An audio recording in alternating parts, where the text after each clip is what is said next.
C'est AI, Astrid Matran, bonjour! Aujourd'hui, nous avons parlé d'un sujet qui concerne de nombreux propriétaires de chiens, à savoir le fait d'avoir un chien qui soit réactif aux congénères. Alors déjà, qu'est-ce que c'est qu'un chien réactif, hein? Eh bien, c'est un chien qui va réagir de manière disproportionnée face à un certain stimuli, bon là, en l'occurrence, hein, les congénères. Alors, les réactions peuvent être diverses et variées, hein, certains peuvent aboyer, grogner, sauter, voire certains faire des tentatives de fuite, hein. Par exemple, un chien qui est vraiment phobique des congénères et qui est dans une réaction de panique aura bien entendu donc plus tendance à fuir. Alors pourquoi eh bien, un chien se comporte-t-il de cette manière? Alors ça peut être tout simplement multifactoriel. Sur les différentes possibilités hein, qui vont venir rentrer en ligne de compte comme élément déclencheur hein, de cette attitude inadaptée, ou ce comportement inadapté, face à des congénères, alors il peut y avoir par exemple donc des traumatismes, hein, qui remontent, parfois tout petits, au niveau de la portée, ou des très mauvaises expériences, ou plusieurs multiples expériences, hein, qui peuvent parfois paraître même insignifiantes vis-à-vis des propriétaires, dans le sens où, eh bien, nous sommes, comme les animaux, des êtres totalement, uniques, hein, singuliers les uns des autres, et que 2 chiots dans une même situation du même portée ne réagiront pas, de la même manière. J'ai déjà été amenée à travailler sur une chienne qui avait en effet une position donc réactive assez intense et sa propriétaire l'avait eue depuis toute petite. Elle avait vraiment pas du tout, souvenir, que cette dernière avait une altercation assez violente avec un chien, pas du tout. Mais lorsqu'elle était chiot par exemple, eh bien, un autre chien beaucoup plus grand qu'elle, type, berger allemand, l'a pincée dans le dos, mais au elle est vu qu'elle était chiot, eh bien, elle était bien au-dessus d'elle. Elle ne l'a donc pas vue, elle était très surprise et eh bien, pour elle, elle l'a vécu comme étant un traumatisme. Voilà, donc parfois ça prend source, vraiment des sources assez surprenantes, dont on n'a pas forcément connaissance. Alors un chien aussi, donc pour des raisons diverses et variées, qui ne nous appartiennent pas toujours, n'a pas eu une socialisation adaptée qui lui permet d'être à l'aise avec ses congénères. La socialisation, c'est une période hein, sensible durant laquelle le chiot eh bien, devrait faire un ensemble d'apprentissages. Voilà, notamment au niveau des congénères, hein, ça peut être aussi voilà, les enfants, les adultes, etc., etc. Et notamment donc, eh bien, en certaines générations de chiens, notamment les chiens Covid, eh bien, ça a peut-être été plus difficile pour eux de pouvoir multiplier les expériences en extérieur au vu, eh bien, du contexte inédit que nous avons tous traversé. Alors, ce qui peut expliquer que certains chiens n'ont pas les codes canins, c'est-à-dire qu'ils ne vont pas forcément réussir à comprendre, les signaux du chien qui est en face, hein, et forcément qui dit, on va dire, mauvaise interprétation, eh bien, forcément la communication sera de ce fait, déjà erronée avec un autre chien. Et ce qui peut expliquer que parfois il y a une véritable dissonance, donc on peut le voir en communication animale intuitive en science, entre la façon dont le chien se comporte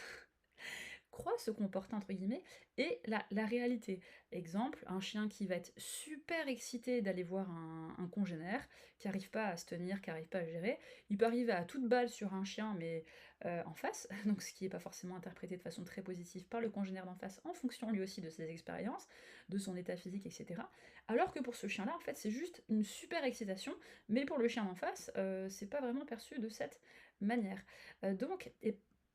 parmi aussi les dissonances de réalité, il y a le principe en fait de la conscience du corps. C'est-à-dire que comme chez les humains, les animaux ont un schéma corporel, hein, au niveau de la proprioception et par différents traumatismes psychologiques, ils peuvent avoir un schéma corporel qui n'est pas juste. Alors dans quelle mesure est-ce que ça va rentrer, eh bien, en ligne de compte dans dans cet aspect-là? Bah, disons que si on est un dog tibétain qui fait 60 kilos alors que notre schéma corporel s'est arrêté, a été bloqué en fait pour des raisons de trauma psychologique, à la taille de chiot, et bien c'est sûr qu'on va pas avoir physiquement, on va pas forcément avoir en termes de puissance, de force et de contrôle de ces gestuels en fait, qui va vraiment pas être très adapté. Ça va plutôt être un peu disproportionné, si on considère qu'on fait la taille d'un grand chiot, alors qu'à réaliser, eh bien, on est un grand bébé qui fait 60 kilos. Donc dans les traumatismes aussi, on peut, en fonction des lignées, donc bien sûr, il y a des chiens par rapport aux races, hein, qui vont avoir un instinct de défense qui va être plus important que d'autres, hein, mais ce dernier peut être encore plus accru lorsqu'on a des maîtres qui se sont fait attaquer. Voilà, ça arrive, hein, ça se produit, et donc là, en effet, le côté défense peut véritablement être un véritable élément qui rentre de façon importante en fait dans tous ces facteurs déclencheurs, puisque l'animal eh bien, a développé sa solution qui devient le problème de l'humain, mais il peut aussi être parfois très agressif, hein, puisque s'il a eu un traumatisme psychologique, un traumatisme très violent, malheureusement, certains chiots eh bien, ont pu avoir des expériences, ça m'est déjà arrivé de travailler sur un chien qui, à l'âge de 8 mois, avait été agressé d'une grande violence par un autre chien. Et alors, il est évident que quand on a eu une expérience comme ça et que ses maîtres aussi avaient été attaqués, ils avaient été sévèrement blessés aux mains, eh bien, le chien développe une réaction agressive très intense pour déjà développer cette posture-là dès le départ, pour bien montrer au chien en face que non, non, quoi qu'il se passe, il veut plus jamais revivre cette situation-là. Et il a développé cette solution d'une très grande intensité. Alors, vraiment, comme vous pouvez voir, de nombreux éléments, en fait, peuvent rentrer en considération. Donc les causes, mais aussi, voilà, ce qui est vraiment important, c'est de pouvoir, dans l'ensemble de ces éléments qui vont créer, en fait, qui vont rentrer en ligne de compte, pour l'animal et faire en sorte qu'il développe cette solution-là, eh bien, il va falloir aussi aller voir tous les détails, hein, sur est-ce que c'est plutôt un mâle, une femelle, quel type de chien, quel type d'endroit, quel type de situation, puisque est-ce que c'est un grand chien, est-ce que c'est un petit chien en laisse, pas tenu en laisse, et etc. etc. Donc vraiment réussir à comprendre en fait au mieux, puisque est-ce que c'est une réaction donc d'excitation aussi, est-ce que c'est dans le cadre de protection de ressources, est-ce que c'est un lien aussi avec une certaine frustration. Donc tout plein d'éléments qu'il va falloir aller identifier pour pouvoir, bien sûr, par les différentes techniques en fait, hein,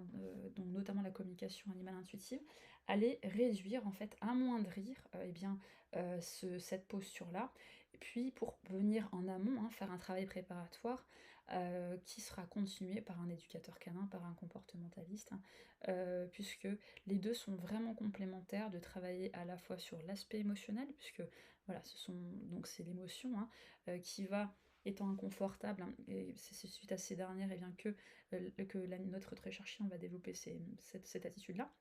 Et donc, passer par une rééducation, par un professionnel. Tout ça, c'est vraiment nécessaire pour pouvoir transformer l'essai, car n'oublions pas que cette situation est aussi délicate pour le chien, mais d'autant plus par son propriétaire, hein, puisqu'il va plus oser sortir en promenade dans des lieux qui sont fréquentés par d'autres propriétaires, avec une peur de la réaction de son chien, du chien d'en face, et aussi du propriétaire d'en face. Voilà. Donc en effet, on est sur un terrain où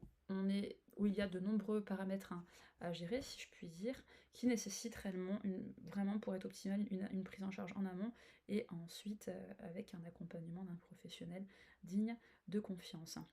Donc il y a des solutions, mais qui nécessitent en effet idéalement une double prise en charge, hein, pour pouvoir arriver dans un délai plus court et au plus juste en tout cas, pour que cette solution que l'animal a développée puisse gentiment évoluer vers une relation plus harmonieuse avec ses congénères. Eh bien, nous vous souhaitons une très belle semaine, au plaisir donc, hein, à très bientôt.